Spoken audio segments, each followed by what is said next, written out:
Imagine spending 3 years of your 20s building an empire, only to watch some silver spoon vice president take the keys and kick you out with a condescending smirk. Do you cry? File a human resources complaint? No, if you are smart enough and ruthless enough. You smile, hand him the keys, and quietly activate the time bomb you buried in the foundation. This is a crash course in corporate execution. Hello, everyone, and thank you for always tuning into Boss Revenge Stories. Unfortunately, YouTube has completely demonetized our channel, leaving us without the budget to operate, which means we will be forced to stop uploading new videos here for the foreseeable future. However, we are moving our operations over to Patreon. So if you enjoy today's story, please consider supporting us there to hear even more incredible, exclusive true stories. On Patreon, we dive into much longer, highly detailed situations that we simply cannot share publicly on YouTube, featuring multiple emotional voice actors to bring the drama to life. You can join us right now by scanning the QR code on your screen or by clicking the Patreon link down in the description or the pinned comment. Now, let us dive into today's tale of corporate betrayal, featuring a brilliant strategist named Ariana Hill. I am 34 years old, and until recently, I held the title of Director of Data Optimization at Vanguard Nexus Logistics, sitting in my corner glass office in Austin, Texas.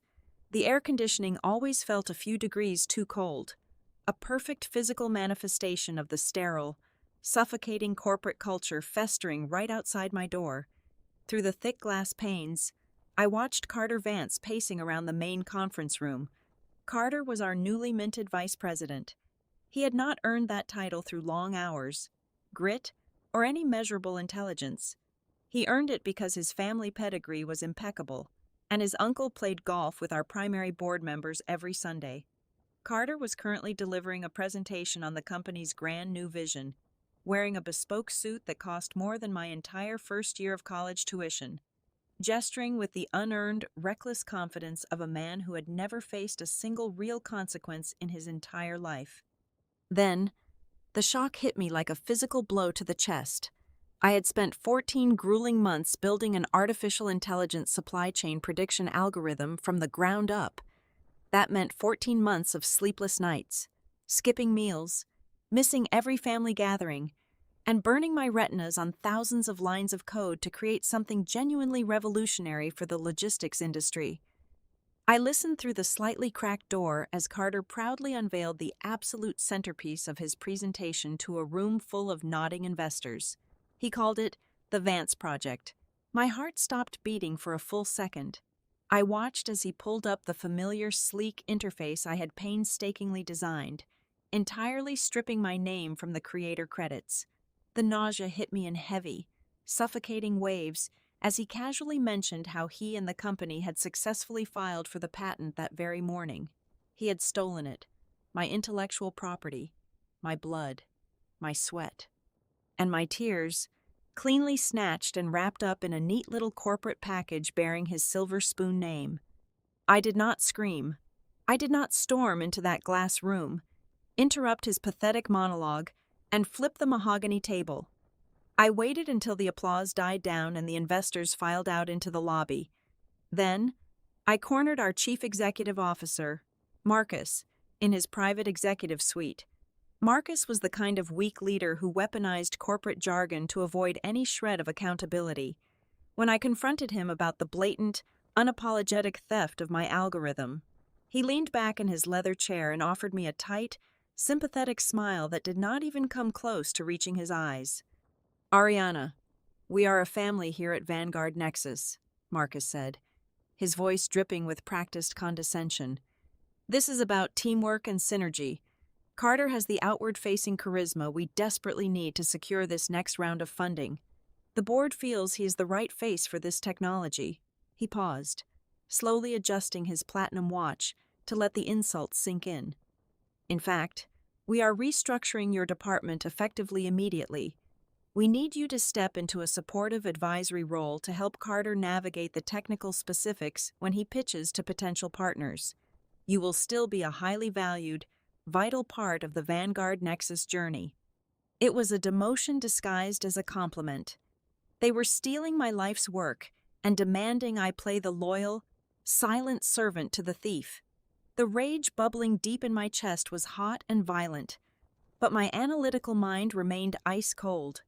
I thought back to the exact phrasing of my employment contract. Vanguard Nexus had a notoriously strict intellectual property clause, but I remembered the glaring loophole. They legally owned any asset created using company resources, on company time, or on company servers. But I had built the absolute core of that predictive model, the intricate, beating heart of the neural network logic, on my personal laptop. I wrote those foundational lines of code sitting on my living room couch at 2 a.m. on weekends. I had only ever integrated a patched, surface-level version into their servers for basic testing. They arrogantly thought they owned the whole machine, but they only owned a hollow casing. Marcus was staring at me, waiting for the inevitable emotional outburst. He was waiting for me to threaten a massive lawsuit or angrily hand in my resignation, which would only make it easier for human resources to paint me as an unstable, disgruntled employee who could not handle corporate restructuring. Instead of giving him that satisfaction, I forced the tense muscles in my face to soften. I looked him dead in the eye and offered a warm, entirely subservient smile. "I completely understand, Marcus," I said smoothly, keeping my voice perfectly level. "Whatever is best for the team, please pass my sincere congratulations to Carter on a truly stellar presentation today." The relief washing over his face was palpable. He actually believed he had won. He believed I was just another corporate drone rolling over for the executives. Late that night, I sat entirely alone in the quiet of my apartment, the bright glow of my dual monitors reflecting off the dark windows. I pulled up the original, untainted source code of my algorithm. The green text cascaded down the screen, a complex language only I truly understood. I took a slow sip of my black coffee and smiled. I was not going to launch a cyber attack. I was not going to act like a petulant child, sabotage their servers, or leak their client data to the press. That was amateur hour. If you want to destroy a corporate parasite, you do not attack it directly. You feed it exactly what it wants, over and over, until it fundamentally collapses under its own weight. I was going to let Carter and Marcus carry their stolen prize all the way to the top of the mountain, and then I was going to let them step right off the cliff. The very next morning, I began laying the foundational bricks of my phantom empire, working meticulously through encrypted channels and securing a highly discreet registered agent based out of Delaware. I legally incorporated a brand new entity. I named it Apex Root Limited Liability Company. On official paper, it was registered as a high-end data optimization consultancy, perfectly ordinary and completely unassuming. In reality, it was a fortified digital vault designed specifically to house the true, flawless iteration of my life's work. I spent hours carefully reviewing every single clause and legal definition, filing all the proper documentation with surgical precision.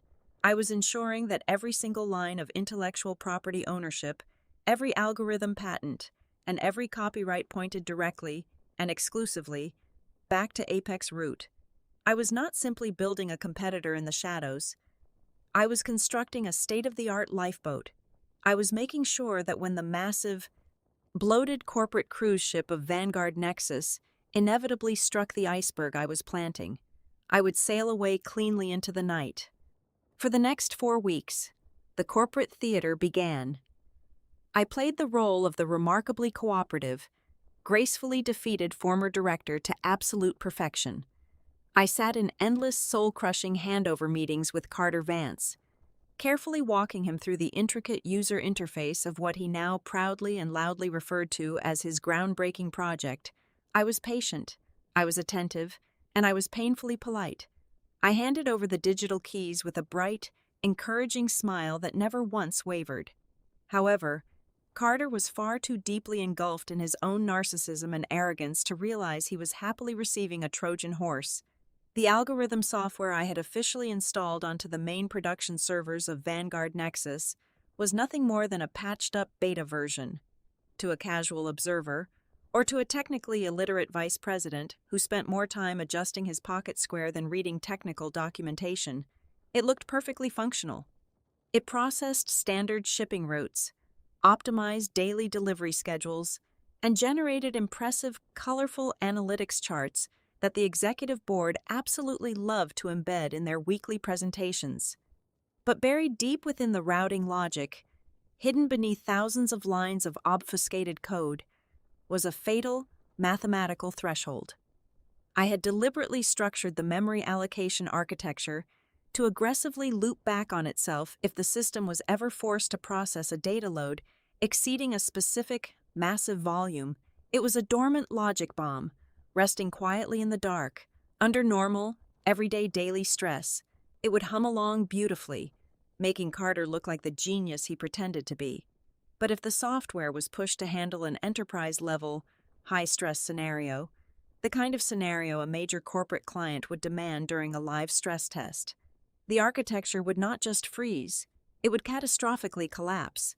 It would pull down every connected database, miscalculate routing distances by thousands of miles, and produce a spectacular cascade of fatal system errors.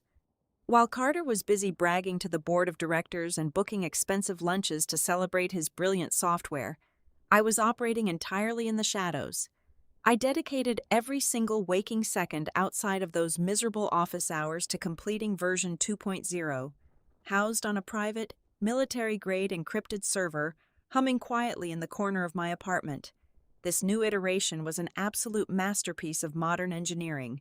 I refined the machine learning protocols, stripped away the bloated code, and optimized the routing engines until it was 10 times faster, flawlessly smooth, and entirely scalable to any global demand.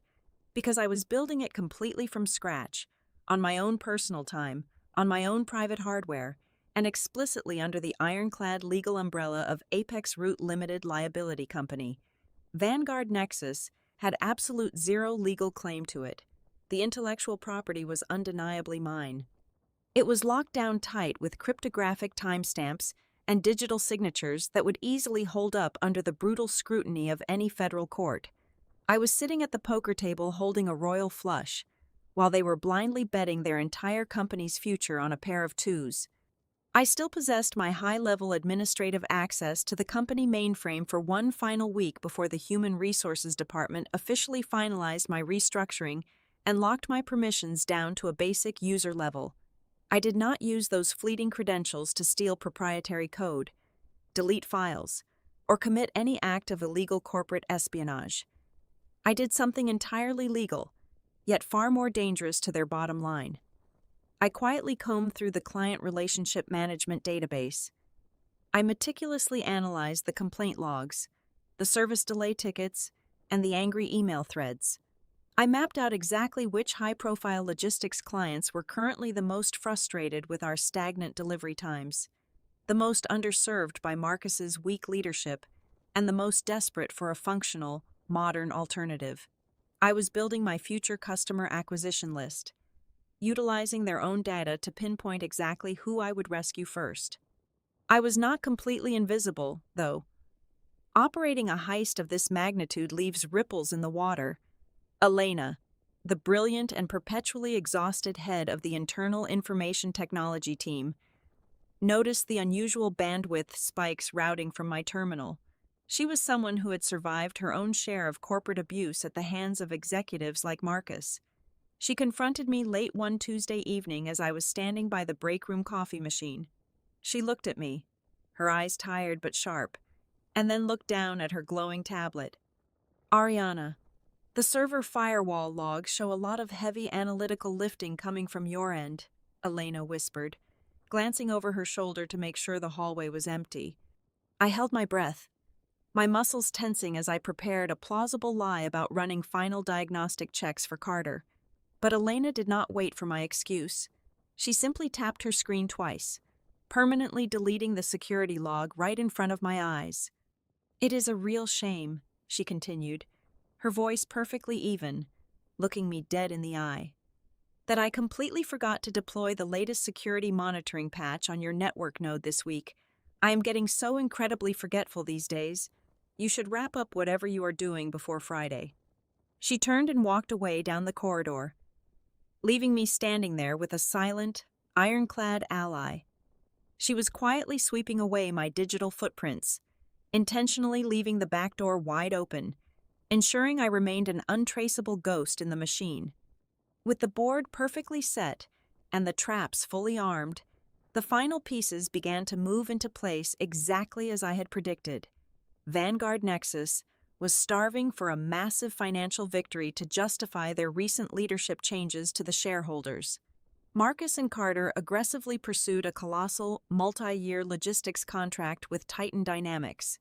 For context, Titan Dynamics was universally recognized as the absolute largest retail conglomerate on the entire west coast of America. Winning Titan Dynamics meant securing hundreds of millions of dollars in exclusive logistics routing and instant industry dominance. Carter, dripping with unearned confidence and eager to prove his worth, convinced the entire board of directors that his newly acquired artificial intelligence algorithm was the silver bullet guaranteed to win the bid. They scheduled a live, high-stakes demonstration directly at the Titan Dynamics corporate headquarters. They were going to feed the beast an ocean of complex, holiday-level shipping data to prove its limitless worth. They had absolutely no idea they were walking straight into a digital slaughterhouse, proudly carrying the very knife I had meticulously sharpened for them. The day of reckoning arrived on a crisp Tuesday morning. The Titan Dynamics corporate headquarters towered over the city skyline, a monolithic structure of steel and tinted glass that commanded absolute authority in the retail world. Inside their expansive executive boardroom on the 45th floor, the atmosphere was incredibly tense. I was not in that room. Of course, I was sitting at a quiet corner table in a boutique coffee shop exactly 2 blocks away, savoring a large glass of iced cold brew. The morning sun was warming my back, and the air smelled of roasted espresso beans and fresh pastries. Despite my physical distance, I had a front-row seat to the impending disaster. Elena, bless her fiercely loyal heart, had subtly dialed my number from her company phone and slipped it into the breast pocket of her blazer before walking into the pitch meeting alongside Carter and Marcus. I had a live, crystal-clear audio feed streaming directly into my right wireless earbud. Through the earpiece, I could hear the sharp, confident click of Carter Vance's expensive leather shoes as he paced at the front of the room. I could easily picture him, wearing his tailored Tom Ford suit, flashing his impossibly white teeth at the Titan Dynamics executive board. He was launching into his rehearsed opening monologue. "Ladies and gentlemen, welcome to the future of global logistics," Carter announced, his voice echoing slightly in the massive room. "What you are about to see is not just an upgrade, it is a complete paradigm shift. The Vance Project algorithm will anticipate your shipping bottlenecks before they even exist." The chief operating officer of Titan Dynamics, a notoriously ruthless executive who did not tolerate corporate fluff, cut him off mid-sentence. "Save the marketing pitch, Carter," she said sharply. "We handle the heaviest retail traffic on the Western Seaboard. We do not care about your paradigm shifts. We care about Black Friday. We need to see how your system handles a catastrophic data load. We are going to feed your application a simulation of 400,000 concurrent orders, heavily concentrated in urban centers with actively disrupted supply lines. Show us the routing optimization."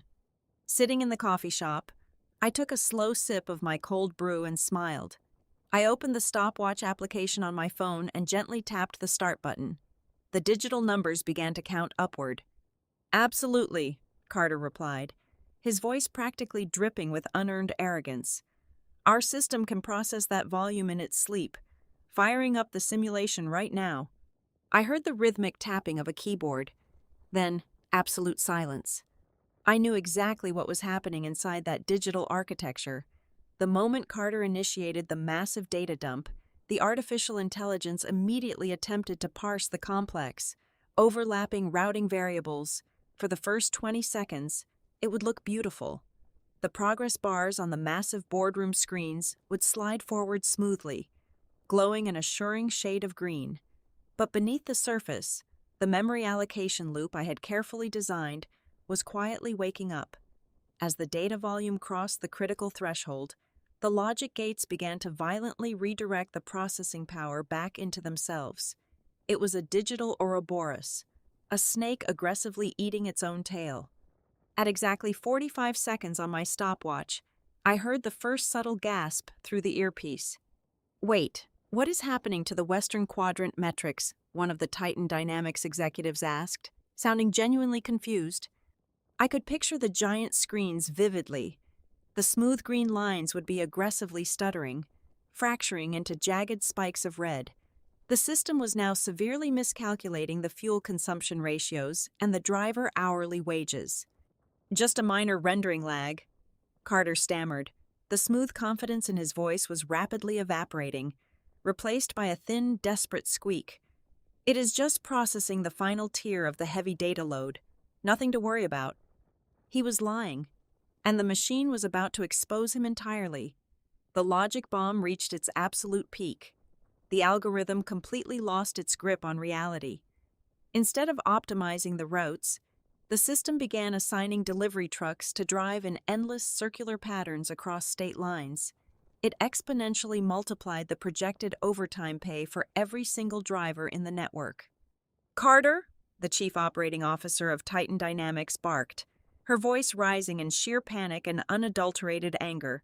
"Your system is showing a total network failure. The simulation is projecting a catastrophic delay on 95% of our deliveries.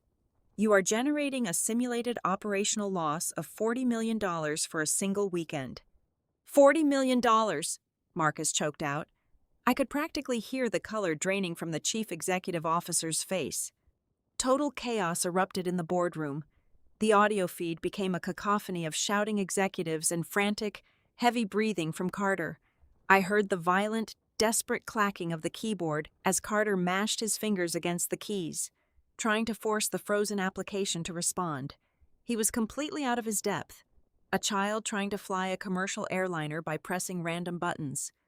"It is just a network connectivity error," Carter pleaded, his voice cracking loudly. I could envision the heavy beads of cold sweat rolling down his forehead, soaking into the collar of his expensive custom shirt. "The corporate wireless internet here must be throttling the data stream. Let me just reboot the localized server cache. Please, just give me 5 minutes to reset the connection." "Do not touch another button," the chief operating officer roared. "This is not a network error. You incompetent fool.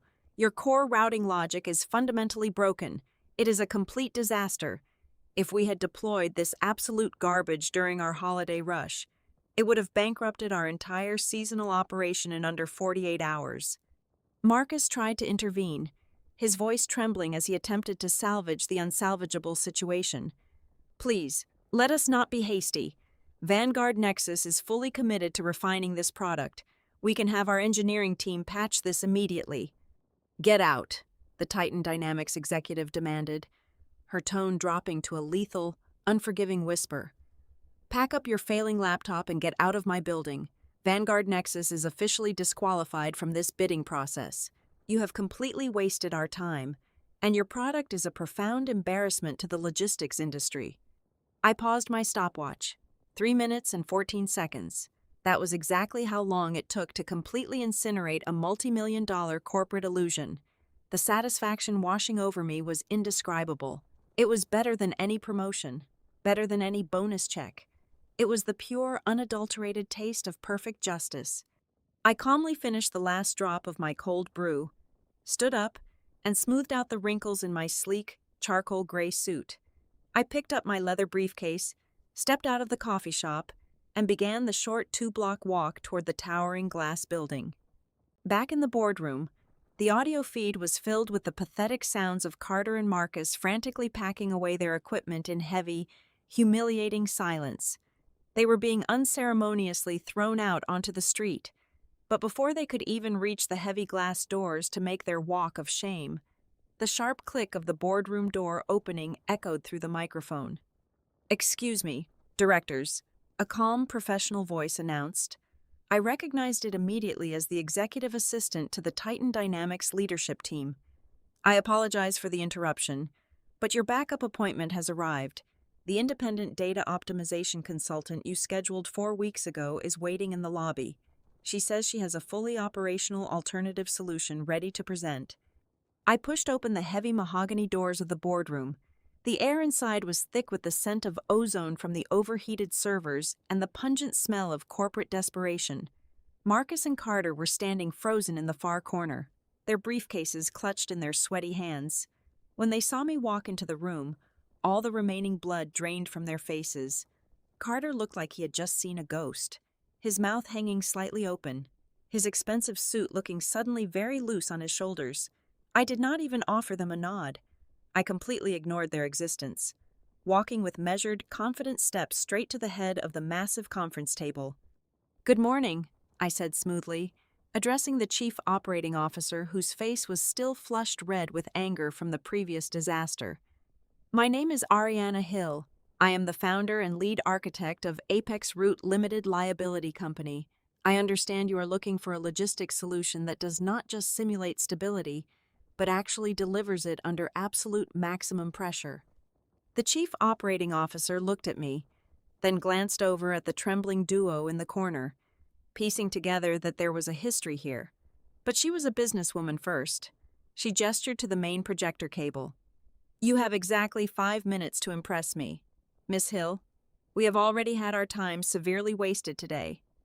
"I only need 90 seconds, I replied. I plugged the display cable directly into my personal laptop. The massive screens at the front of the room flickered, replacing the chaotic red error logs of Carter's disaster with the sleek, minimalist, dark blue interface of my version 2.0. The Apex Rote logo pulsed softly in the center. I did not bother with a long, drawn-out marketing presentation. I immediately loaded the exact same Black Friday stress test that had just brought Vanguard Nexus to its knees. I hit the execute command. The room fell into an absolute, breathless silence. On the screens, the data nodes lit up. 400,000 concurrent orders flooded into the system, but this time, there was no stuttering. There were no jagged red lines or looping error codes.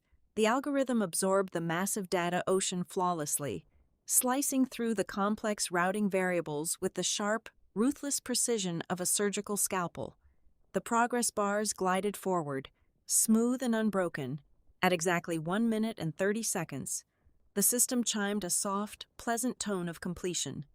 The final analytics dashboard populated on the screen. Not only had the software routed every single package without a single delay or system crash, but it had aggressively optimized the delivery paths, resulting in a projected operational cost reduction of exactly 12% for the entire holiday quarter. The chief operating officer leaned forward, resting her elbows on the polished wood table, her eyes wide as she studied the numbers.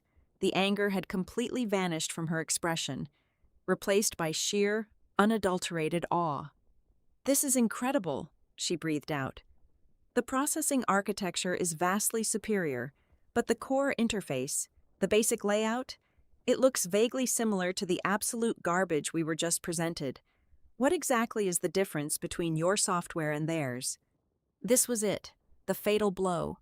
I smoothly reached into my leather briefcase and pulled out a pristine, heavily bound folder of legal documents. I slid it across the table toward her. "The difference is that you were just pitched a stolen, fragmented, and severely outdated prototype," I stated clearly, my voice ringing out with absolute authority. "The system Vanguard Nexus attempted to sell you is a broken clone. Inside that folder, you will find heavily certified legal documentation, timestamps, and copyright filings proving that I am the sole, legitimate intellectual property owner of the core algorithmic logic. Vanguard Nexus does not own the engine. They only own a faulty, hollow shell that I deliberately left behind." The Titan Dynamics executives flipped through the documents. It took them less than 2 minutes to verify the ironclad legal seals and the indisputable proof of ownership. The chief operating officer closed the folder, looked up at me, and smiled a genuine, predatory smile. "Bring me the paperwork," she commanded her assistant without ever breaking eye contact with me. "We are signing a memorandum of understanding with Apex Root right now, right on this table." She then turned her sharp gaze toward the corner of the room. "And have security escort those two frauds out of my building.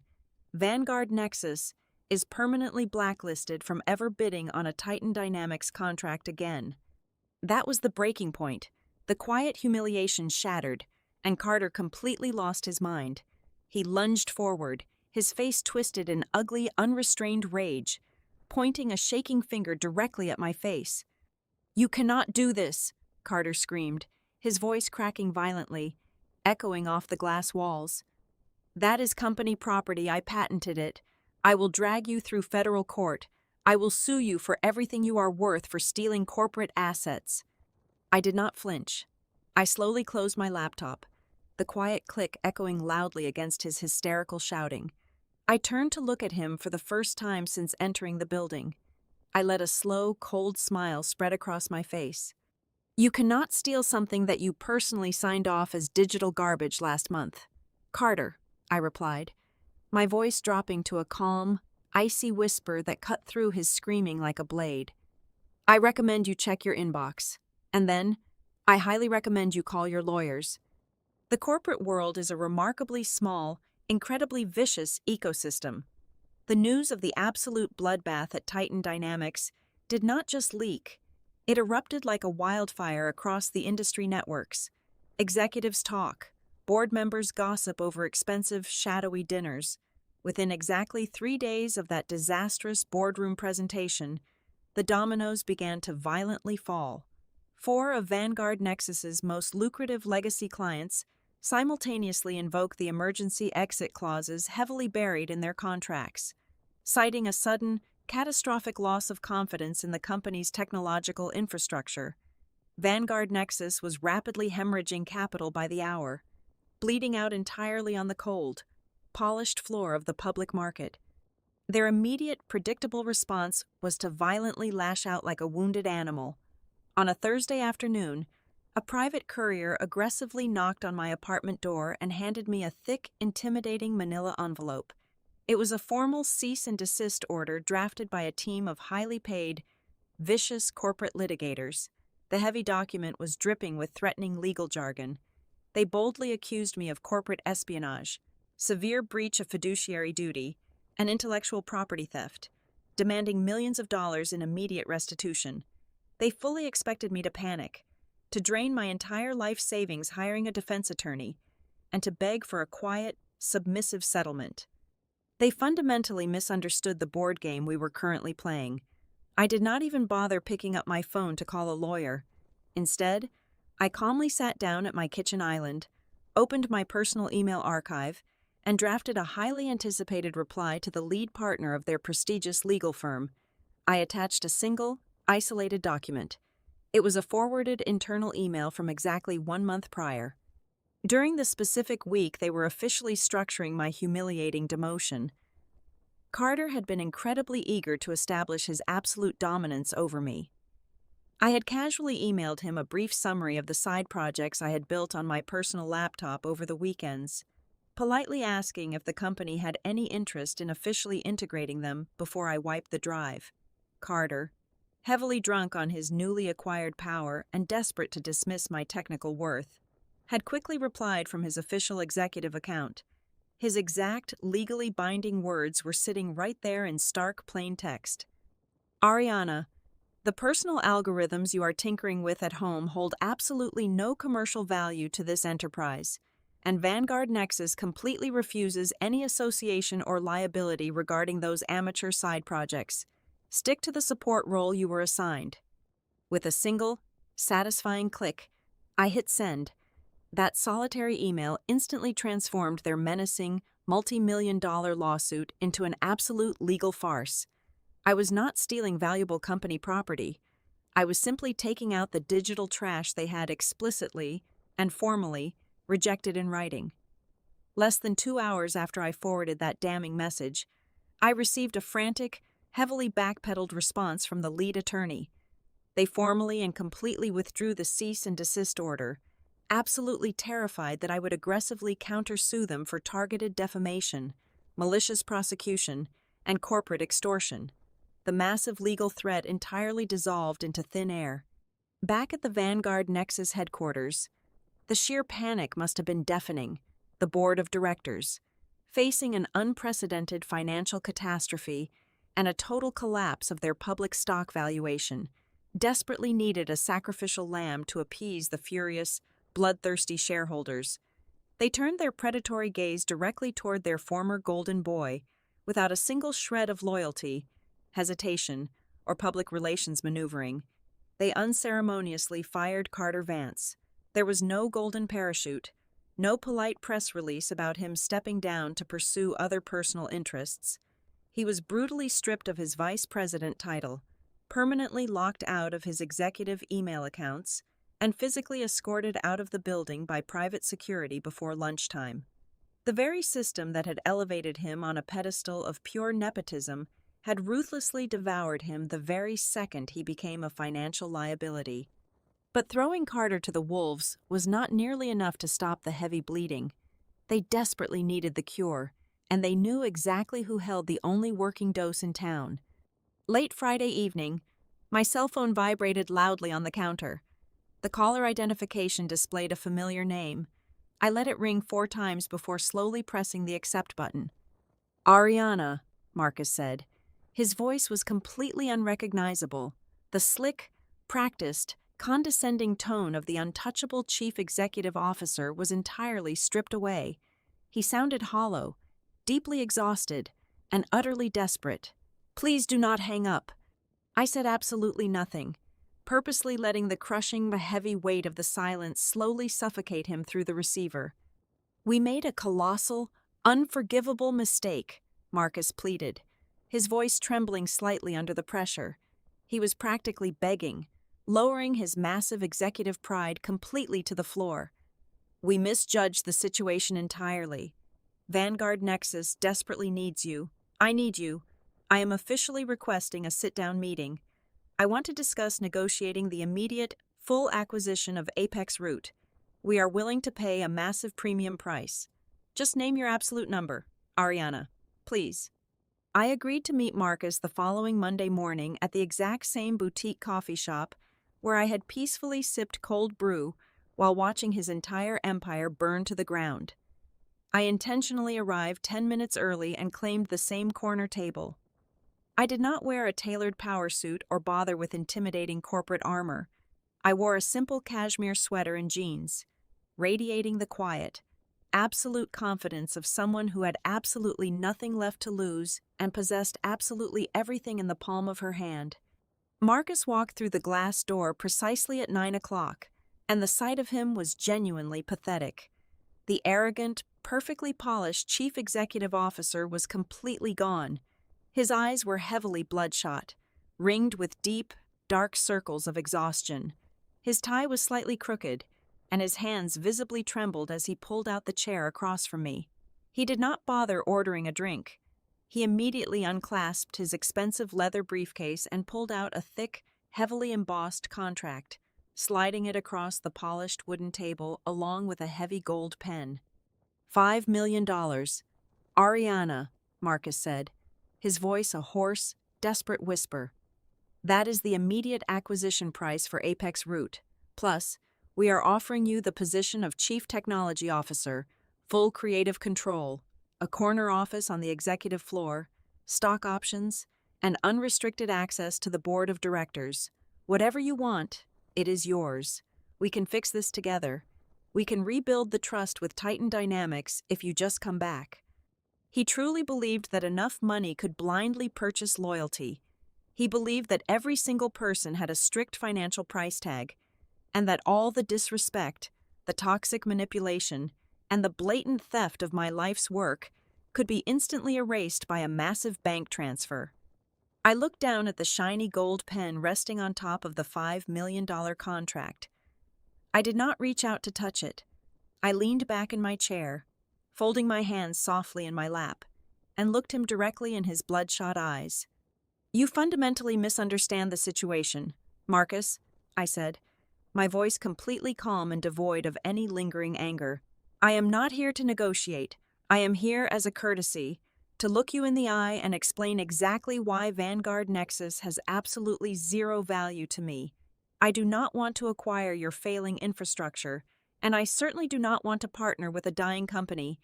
You see, Vanguard Nexus has completely lost the only asset that actually mattered.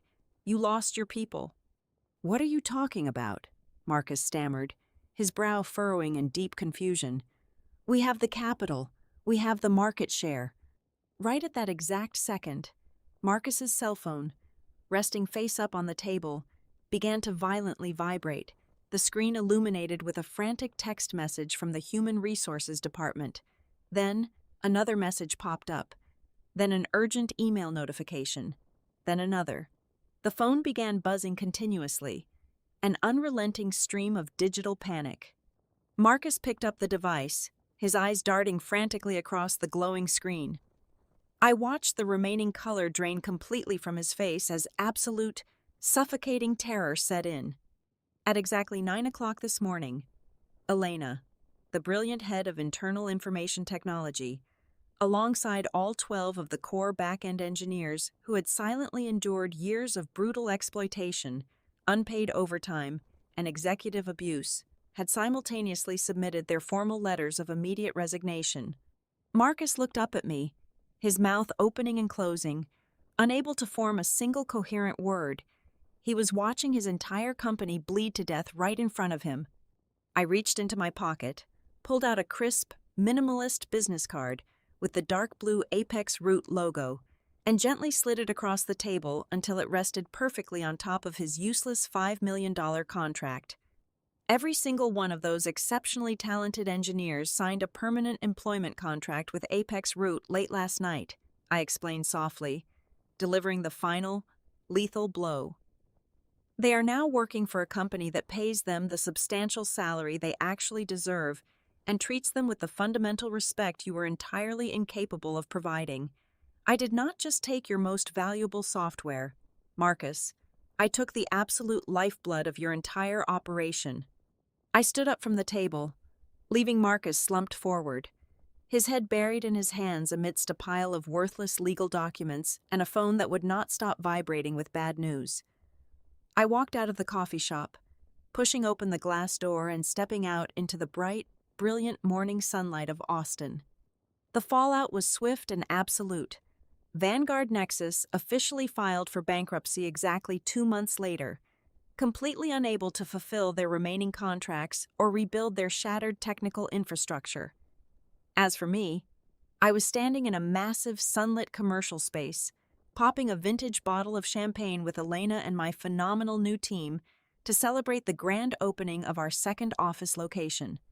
Sometimes, the absolute sweetest revenge in the world is not about aggressively destroying your enemies.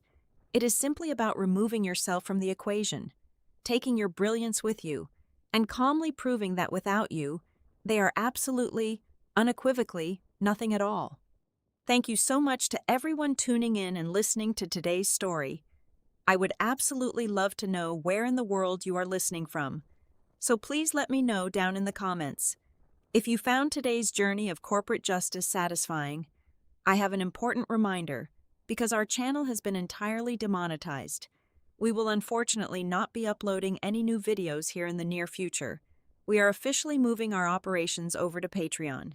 Please help support us by joining the Boss Revenge Stories Patreon community to hear the absolute best, highly exclusive true stories that we simply cannot publish publicly on YouTube.